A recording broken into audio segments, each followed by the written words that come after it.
আপনি হয়তো ভাবছেন, এটা কিসের দৃশ্য? একটা রাস্তা তৈরির কাজ কেন মাঝপথে বন্ধ হয়ে গেল? কারণটা জানলে আপনি অবাক হবেন।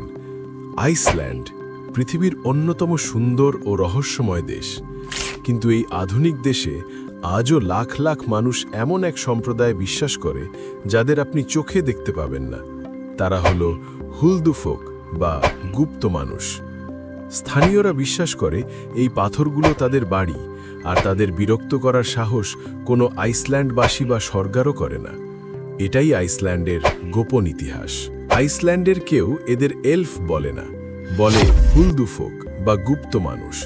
তারা দেখতে প্রায় আমাদের মতোই, কিন্তু অন্য ডাইমেনশনে থাকে। এই বিশ্বাস কত পুরনো? প্রায় 7ম শতক থেকে। জনশ্রুতি আছে, এলফ বা গুপ্ত মানুষেরা পাথরের মধ্যে, টিলার নিচে, এমনকি ঝর্ণার আশেপাশে বাস করে।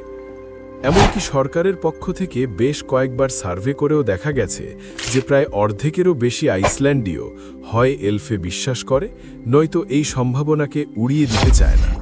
তারা ভাবে, যদি সত্যিই গুপ্ত মানুষ থাকে, এই বিশ্বাস কেবল লোককথা নয়, এটি দেশের বাস্তব অবকাঠামোতেও প্রভাব ফেলে। যখনই কোনো রাস্তা নির্মাণের সময় এলফ চার্চ বা কোনো গুরুত্বপূর্ণ পাথরের ঘর পথে পড়ে, মানুষজন প্রতিবাদ করে।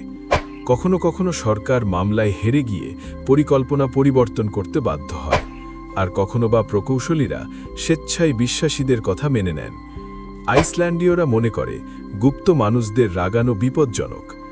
মজার বিষয় হল, এই বিশ্বাসকে গুরুত্ব দিয়ে রেক্কিয়াভিকে একটি এলফ স্কুল পর্যন্ত রয়েছে, যেখানে লোকেরা গুপ্ত মানুষ, পরী ও ভূতের বিষয়ে পড়াশোনা করে সার্টিফিকেট নিতে পারে। তাহলে কি আইসল্যান্ডের প্রকৃতিই এমন যে এখানে মানুষ বাস্তব আর কল্পনার মধ্যে সীমারেখা টানতে পারে না?